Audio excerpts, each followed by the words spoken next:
Hello student, तो शुरू करते हैं आज का क्लास। हम लोग ये चैप्टर जो पढ़ रहे हैं प्रकाश का प्रवर्तन, आपके लिए बहुत इंपॉर्टेंट चैप्टर है। और जैसा कि मैंने पहले भी कहा, कल के वीडियो में भी कहा कि अगर कोई डाउट रह रहा है तो आप उसको पूछ सकते हैं। कमेंट बॉक्स में जाके कमेंट कीजिए, मैं जरूर उसको क्लियर करूंगा। आज हम लोग जो देखेंगे वह आपके बुक का, आपके बोर्ड एग्जामिनेशन के लिए ये बहुत ही इम्पोर्टेंट होगा। और आपको बताना चाहता हूँ कि जो भी मेरे यहाँ ऑफलाइन या ऑनलाइन बच्चे पढ़े उस सब का रिजल्ट जो है इस बार हो गया है 10th और 12th दोनों ही क्लासेज में।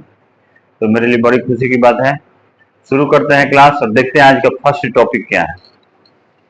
कहता है कि अवतल दर्पण के सामने विभिन्न दूरियों पर रखी वस्तु के प्रतिबिंब। जब अवतल दर्पण है, अवतल दर्पण के सामने जब वस्तु को रखेंगे तो 6 अलग अलग जगहों पर वस्तु को रखा जाता है। और उन 6 जगहों पर वस्तु को जब रखेंगे तो उसका प्रतिबिंब कैसा बनेगा, आकार में छोटा होगा, बड़ा होगा, आभासी होगा, वास्तविक होगा, ये सब चीजों पर हम लोग चर्चा करेंगे। फर्स्ट है हमारा पॉइंट कि जब वस्तु अवतल दर्पण के फोकस और ध्रुव के बीच में रखी गई हो। यहाँ ध्यान देंगे अगर आप तो ये क्या है, इसका ध्रुव है और ये फोकस है। इन दोनों के बीच में जब वस्तु को रखा गया, इस वस्तु को मान लिया गया ए बी है। ये ए बी कोई एक वस्तु है जिसको दर्पण के ध्रुव और फोकस के बीच में रखा गया है। तो उसका प्रतिबिंब कहाँ बनेगा, तो दर्पण से पीछे बनेगा। अब आप आकार देख रहे होंगे तो वस्तु का आकार छोटा है और प्रतिबिंब का आकार बड़ा है। अब यानी प्रतिबिंब बड़ा बनेगा और साथ ही साथ दर्पण से पीछे बनेगा। और अब जब दर्पण से पीछे बनेगा तो निश्चित रूप से काल्पनिक होगा और सीधा प्रतिबिंब बनेगा। यहां हम लोग देख रहे होंगे प्रतिबिंब क्या है, बिल्कुल सीधे हैं। फिर देखते हैं सेकंड क्या कर रहा है इसका।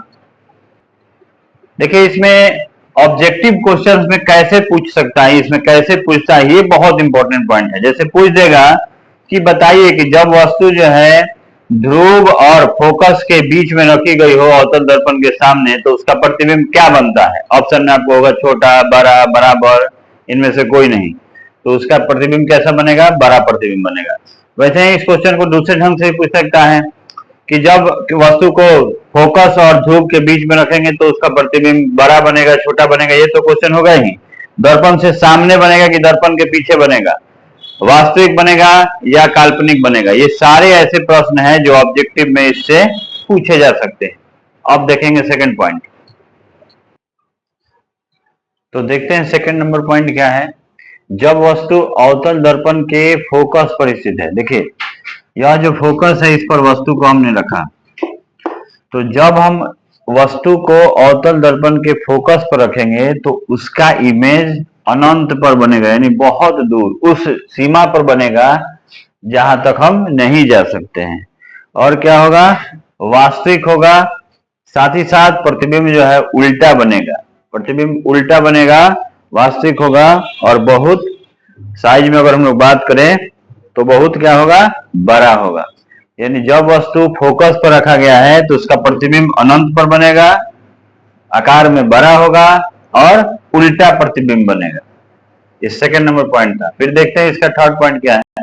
इसका थर्ड पॉइंट है कि जब वस्तु अवतल दर्पण के वक्रता केंद्र और फोकस के बीच स्थित हो। देखिए अब ध्यान से गौर, तो वस्तु जो है ये भी कहाँ है, तो वक्रता केंद्र और फोकस के बीच में स्थित है। ऐसी स्थिति में आपको मैंने जो कल बताया था कि रेखाएं कैसे जाती है, जैसे मैंने कल बताया था कि देखिए अगर कोई रेखा जो है क्या हो, मुख्य अक्ष के समानांतर हो तो वह उसके फोकस से गुजरती है।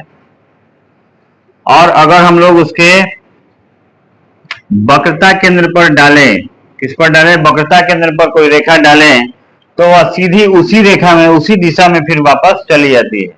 इस प्रकार से जब यह इमेज बनेगा, जब यह प्रतिबिंब बनेगा तो आप देख रहे होंगे कि प्रतिबिंब कैसा बना, तो उल्टा बना, आकार में वस्तु से बड़ा हुआ और प्रतिबिंब जो है वास्तविक होगा। यानी इसके 3 जो प्रॉपर्टीज है विशेषकर, पहला क्या है कि प्रतिबिंब उल्टा हुआ, वास्तविक है और वस्तु के आकार से प्रतिबिंब का आकार बड़ा है। और कहां बनेगा, तो अनंत और वक्रता केंद्र के बीच में बनेगा। यानी वह स्थिति में बनेगा जहां तक हम पहुंच सकते हैं। अनंत वह स्थिति है जहां पर पहुंचा नहीं जा सकता। अब देखते हैं इसका 4 नंबर पॉइंट क्या कहता है। देखिए, अब हम लोग देखते हैं कि जब वस्तु को अवतल दर्पण के वक्रता केंद्र पर लिखा गया, यानी वस्तु जो है इस वक्रता केंद्र पर है, तो आप देख रहे होंगे कि वस्तु जब वक्रता केंद्र पर होगी तो उसका प्रतिबिंब जो है वक्रता केंद्र पर ही बनेगा। यानी वस्तु अगर वक्रता केंद्र पर है तो प्रतिबिंब भी वक्रता केंद्र पर ही बनेगा, उल्टा बनेगा।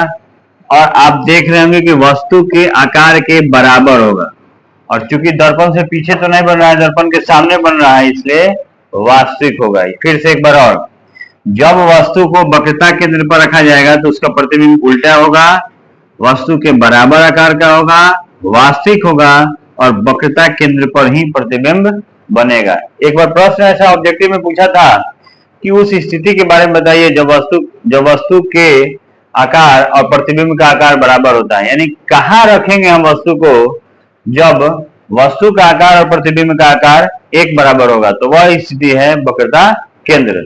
फिर देखते हैं इसका नेक्स्ट नंबर पॉइंट क्या है, 5।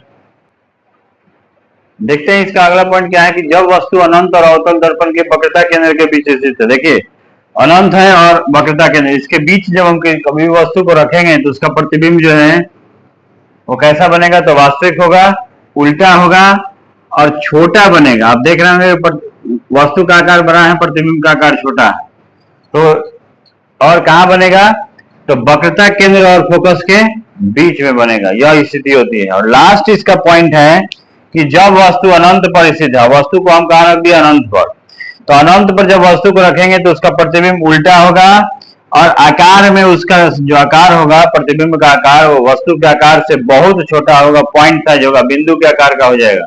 बड़ा सा सूर्य जो है जब आप अवतल दर्पण में देखेंगे तो बिल्कुल छोटा सा दिखाई देगा, क्योंकि सूर्य कहां पर है, अनंत पर, और वास्तविक होगा, साथ ही साथ प्रतिबिंब उल्टा बनेगा।